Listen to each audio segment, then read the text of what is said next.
Hello friends, good afternoon. Afternoon. मेरी आवाज सबको साफ साफ आ रही होगी। दोस्तों, सबसे पहले आज का डिस्क्लेमर पढ़ लेते हैं that I am not a SEBI registered adviser. जो भी इंफॉर्मेशन या जो भी इंटरेक्शन आज हम लोग आपस में करेंगे वो सब एजुकेशनल और इंफॉर्मेशनल पर्पसेस के लिए होगा। ये कोई ट्रेड रिकमेंडेशंस नहीं है। और अगर आप लोग फ्यूचर एंड ऑप्शन में या कैश में किसी स्टॉक में ट्रेड करें या इन्वेस्टमेंट करें तो वो आप अपनी जिम्मेवारी पे करेंगे, अपने किसी रजिस्टर्ड सर्टिफाइड फाइनेंशियल प्लानर से बातचीत करके करेंगे। This session is 100% for educational and informational purposes only.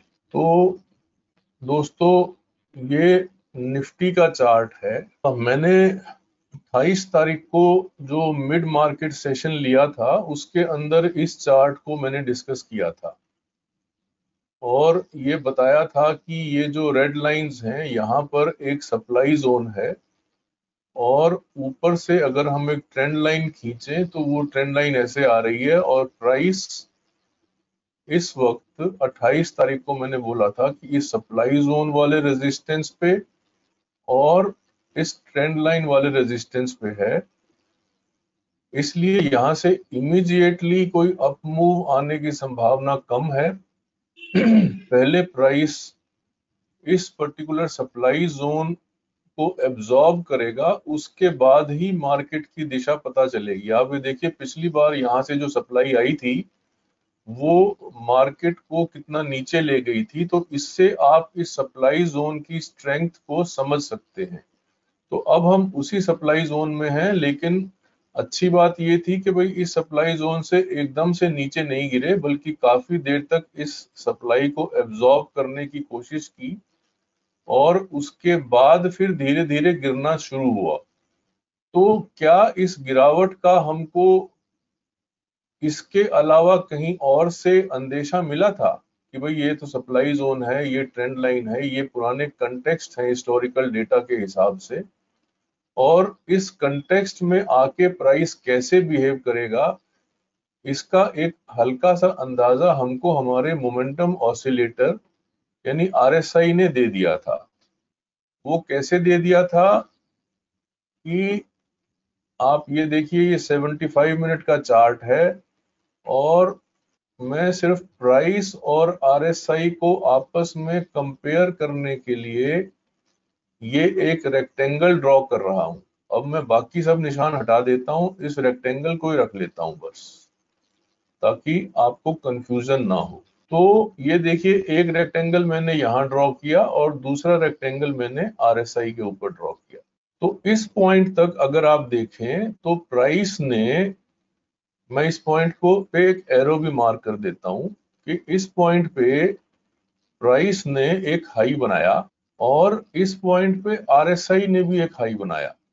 उसके बाद इस पॉइंट पे प्राइस ने एक नया हाई बनाया, लेकिन आप ये देखिए कि इस पॉइंट पे आरएसआई ने एक नया हाई नहीं बनाया, यानी कि आरएसआई पिछड़ गई। तो ये जो हम रेक्टेंगल ड्रॉ करते हैं इससे हमको ये स्विंग देखने में आसानी होती है कि यहाँ से डिप आया और फिर स्विंग लेके प्राइस ऊपर गया, लेकिन यहाँ से ये डिप आया और फिर स्विंग लेके आरएसआई अपने पुराने हाई से ऊपर जाने में नाकामयाब रही। तो दोस्तों, जिसको हम डाइवर्जेंस कहते हैं वो यही होती है कि प्राइस और आरएसआई एक दूसरे के साथ कदम से कदम मिला के चलने में नाकामयाब हो गए। यहाँ पर आके कदम ताल बिगड़ गई और आरएसआई पिछड़ने लगी और प्राइस ऊपर चल रहा था। तो इसका मतलब जो हमारा मोमेंटम ऑसिलेटर है वो मोमेंटम ऑसिलेटर हमको ये बताने लगा कि भैया यहाँ पे अपवर्ड मोमेंटम जो है वो थक रहा है। यहाँ पर प्राइस और आरएसआई की आपस में कदम ताल जो है वो आउट ऑफ स्टेप हो रही है। आरएसआई थक रही है, मतलब कि मोमेंटम जो है वो कमजोर हो रहा है। तो यहाँ से या तो कोई डिप आ सकता है या यहाँ से मार्केट साइडवेज हो सकती है।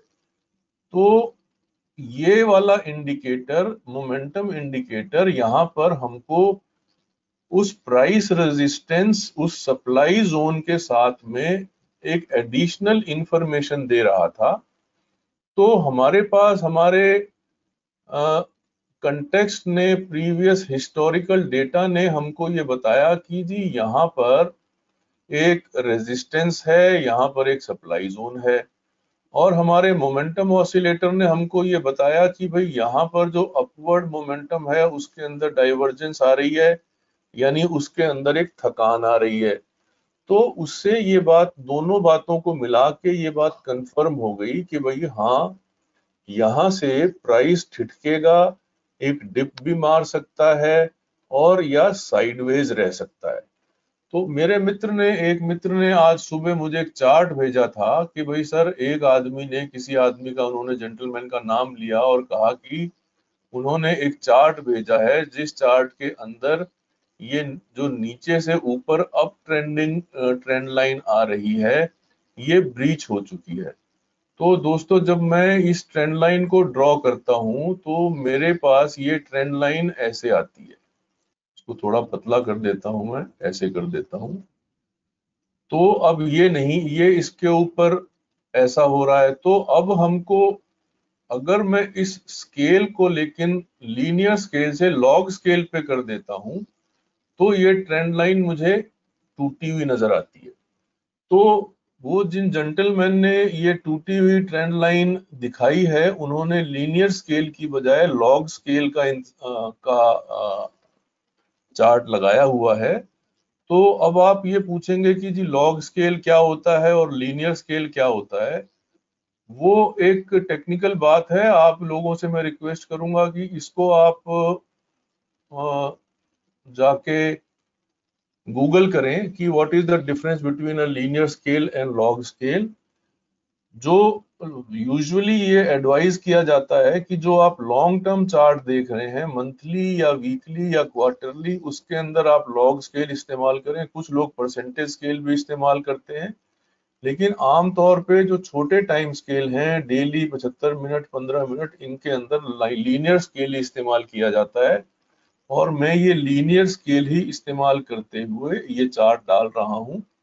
इसके अंदर हमारे, अगर इवन हम इस पर्टिकुलर ट्रेंड लाइन को टूटा हुआ भी माने, तो हमारे लिए सबसे ज्यादा इम्पोर्टेंट जो पॉइंट आता है वो ये वाली स्विंग आती है, क्योंकि इस स्विंग तक बाजार जो है वो हायर हाई और हायर लो बना रहा है। जब तक ये स्विंग इंटैक्ट है तब तक हम प्राइस की ये कंफर्मेशन नहीं मान सकते कि यहाँ से जो है वो रिवर्सल शुरू हो गया है या यहाँ से अप ट्रेंड खत्म हो गया है। तो सबसे पहले, अगर हम, ये कोई हमसे पूछे कि भाई क्या अप ट्रेंड खत्म हो गया है, तो उस बात का आज की तारीख में जवाब ये है कि 75 मिनट चार्ट के ऊपर हमको एक मोमेंटम में थकान मिली है, ऊपर एक हमको ये सप्लाई जोन मिला है, और इस सप्लाई जोन से रिएक्ट करते हुए प्राइस ने अभी हाल फिलहाल में एक डिप लेना शुरू किया है। ऊपर से एक ट्रेंड लाइन थी जो कि इस वक्त प्राइस को टेस्ट कर रही थी। तो इस ट्रेंड लाइन के रेजिस्टेंस और इस सप्लाई जोन के रेजिस्टेंस ने प्राइस को एक धक्का मारा है। वो धक्का अगर इस स्विंग लो के नीचे जाता है तो फिर जो हमारे पास higher high higher low swings का जो कॉन्फ़िगरेशन बन रहा था वो टूट जाएगा, और तब हम ये कहेंगे कि इस बात के चांसेस हैं कि यहाँ से या तो रिवर्सल हो चुका है या एक लंबा डिप आने की संभावना है। अभी तक हम उस बात पे कुछ नहीं कहेंगे। अभी हम यही मानेंगे कि भाई, या इस पर्टिकुलर स्विंग को हो सकता है कि प्राइस रिट्रेस कर रहा हो और फिर यहाँ से एक बार फिर अपर स्विंग फिर से ले ले। आज की तारीख में हमारे पास इतनी ही इंफॉर्मेशन है। इसको ज्यादा प्रिडिक्ट करना और बाद में ये कहना कि भाई हाँ मैंने बताया था, वो सब एक अलग बातें हैं। इस वक्त की जो इंफॉर्मेशन है वो एटलीस्ट मैं उसको ऐसे ही इंटरप्रेट करता हूँ। कोई और किसी और तरीके से इंटरप्रेट करे, वो उसका एक तरीका हो सकता है। If you like this video, Don't forget to hit thumbs up, subscribe to Raghu Mantra classes and press the bell icon to receive updates about future videos. तो दोस्तों मैं ओपन करता हूं आज के सेशन को आपके सवाल जवाब के लिए। आप में से किसी के पास अगर कोई सवाल है तो पूछिए, उसका जवाब देने के लिए मैं तत्पर हूं। Good morning sir, it's Harjinder here. बोलो हरजिंदर। सर जैसे आप कह रहे हैं, जैसे अभी डिप आ सकती है, तो हम ये कैसे मान सकते हैं अभी ये डिप इट्स फॉर बाय और it's for reversal, like when we should think of that? उसके लिए आपको ये देखना पड़ेगा कि भाई आप अगर बाई करना चाहते हैं तो इंट्राडे बाई करना चाहते हैं या इंट्रा वीक बाई करना चाहते हैं, और उसी हिसाब से आपको जो रेजिस्टेंस जैसे हमने देखा था उसी हिसाब से आपको सपोर्ट देखकर छोटे टाइम फ्रेम में अगर आप इंट्राडे खेलना चाहते हैं तो उस सपोर्ट को और उस सपोर्ट के पास किसी बुलिश कैंडलस्टिक फॉर्मेशन को देख के समझ के आप ये काम कर सकते हैं। जैसे एक छोटे से एग्जांपल के लिए, अगर हम यहाँ पे अब ये डिप जो शुरू हुआ है तो इस डिप को फर्दर एनालाइज करने के लिए हम क्या कर सकते हैं, यहाँ पे अपनी सपोर्ट्स मार्क करनी शुरू कर सकते हैं। तो एक सपोर्ट तो हमारे पास ये स्विंग की हो गई, और दूसरी सपोर्ट हमारे पास ये पुराना रेजिस्टेंस था जहां पर कि प्राइस आके अटक रहा था, और जब प्राइस ने इसको तोड़ा तो ये वाला रेजिस्टेंस अब एक सपोर्ट में कन्वर्ट हो गया। ऐसे ही यहाँ पर आप देखिए छोटे छोटे दो गैप्स थे, ये गैप्स भी अपने आप में सपोर्ट का काम करते हैं। तो इन सपोर्ट्स के को आप मार्क कीजिए, उसके पास में आप कैंडलस्टिक समझिए, और अगर कैंडलस्टिक के बारे में आपको समझ कम है तो आप हमारे वीकली कोर्स को ज्वाइन कीजिए। उसमें हम आपको बिल्कुल शुरू से ब्रिक बाय ब्रिक ये बताते हैं कि भाई कैंडलस्टिक फॉर्मेशन क्या होती है, कैंडल से क्या इंफॉर्मेशन मिल रही होती है, वो इंफॉर्मेशन कितनी यूजफुल होती है, कैंडल्स को जोड़ के कैसे स्विंग बनाई जाती है, स्विंग को कैसे इंटरप्रेट करके ट्रेंड लाइन खींची जाती है, कैसे ट्रेंड लाइन से ट्रेंड निकाला जाता है। ये हमारा वीकली 10 घंटे का कोर्स है जिसमें कि 2-2 घंटे 5 रातों को अल्टरनेट डेज पे आपको प्राइस एक्शन समझाया जाता है। आगे पूछिए। और एक सर बीईपीएल आपने थोड़े दिन पहले चार्ट दिया था, एक शेयर किया था। अच्छा, क्या था चार्ट? सर बीईपीएल, उसमें मतलब काफी वॉल्यूम अपलिफ्ट था। हाँ हाँ और we were expecting that it might go. हाँ, वो नहीं गया ऊपर क्योंकि उसने हाँ उसके बाद कोई बाइंग का लेवल ही नहीं दिया। आप ये देखो, ये वाला पॉइंट था, ये पॉइंट था जहां पे कि मैंने ये कहा था कि ये अच्छी वॉल्यूम दिखा रहा है। अब मैं ये वॉल्यूम भी आपको दिखाता हूँ कि इन 2 दिनों में इसने यहाँ पर ये एक अच्छी वॉल्यूम दिखाई थी। अब ये अच्छी वॉल्यूम दिखाने का मतलब ये होता है कि भाई इसके अंदर एक मोमेंटम एंटिसिपेटेड है। लेकिन इसके बाद अगर आप अगला दिन देखें तो इसने अगले दिन से कोई बाई का सिग्नल ही नहीं दिया। अगले दिन आप ये देखो कि इसने यहाँ पर जो ये पुराना स्विंग लो था अगले दिन ही तोड़ दिया। तो इसका मतलब कि जो हम एंटिसिपेट कर रहे थे वॉल्यूम के बेसिस पे, प्राइस ने उसको नेगेट किया और यहाँ पे कोई बाई का सिग्नल जनरेट नहीं हुआ। तो जब बाई का सिग्नल जनरेट नहीं हुआ तो फिर हम बाई क्यों करें? हम तो बाई तभी करेंगे जब हमको यहाँ से कोई बाई का सिग्नल मिलेगा। और उसके बाद आप ये देखिए कि इसने इस स्विंग लो को तोड़ा और उसके बाद ये नीचे आना शुरू हो गया। मतलब जो मैं अभी आपको स्विंग लो के सपोर्ट की बात बता रहा हूँ, वो स्विंग लो इसने जब तोड़ दिया तो ये बात कंफर्म हो गई कि इसका जो अप मूव है वो अब वीक हो चुका है, और प्राइस एक्शन ये बता रहा है कि इस स्विंग लो से अब ये अगले स्विंग लो को टेस्ट करेगा। और ये देखो, इसने इस स्विंग लो से इस अगले स्विंग लो को टेस्ट कर लिया, और अभी भी ये जो कैंडल है ये एक स्ट्रॉन्ग कैंडल है, और ये हमको कोई इशारा नहीं कर रही कि यहाँ से लॉन्ग हुआ जाए। तो जब तक हमको प्राइस कंफर्मेशन नहीं देता तब तक इंडिकेटर जो है उसने इंडिकेट किया, वॉल्यूम ने इंडिकेट किया कि भाई यहाँ पे अच्छी वॉल्यूम आई है, इसका मतलब यहाँ पे अच्छी बाइंग आई है।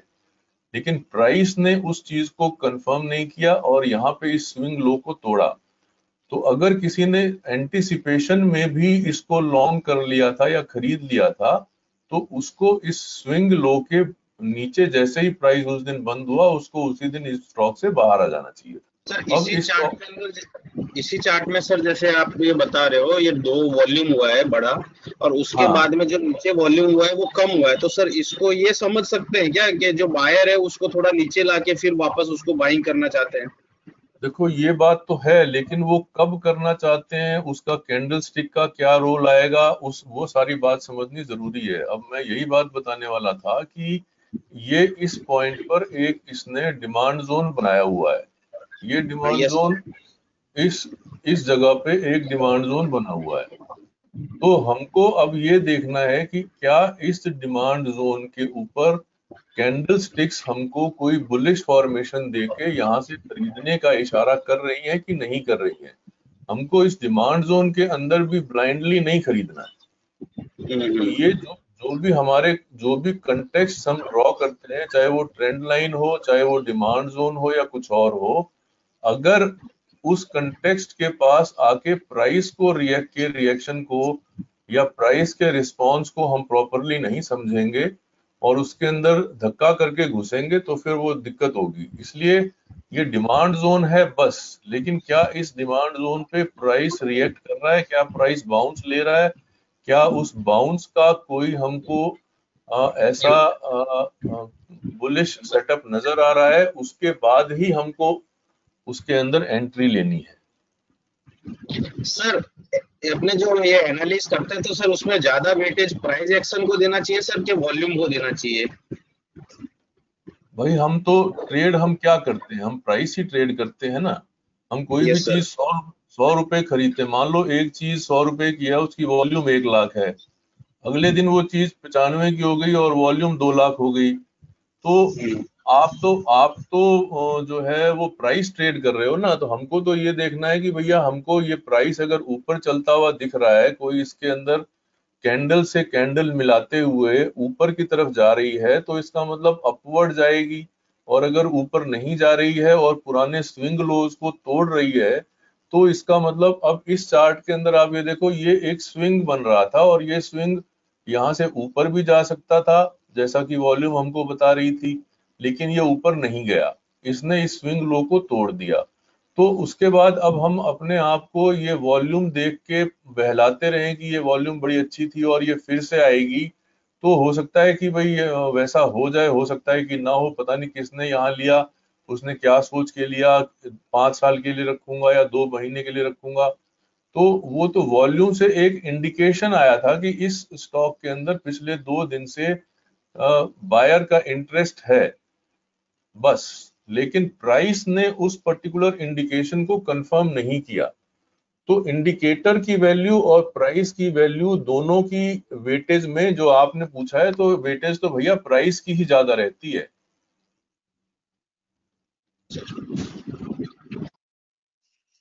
सर रिलायंस का आपका भी व्यू मिल सकता है सर? भाई रिलायंस ने नीचे से आते हुए एक हेड एंड शोल्डर पैटर्न बनाया था, अगर आप में से किसी ने उसको देखा हो तो। और हाँ जी सर।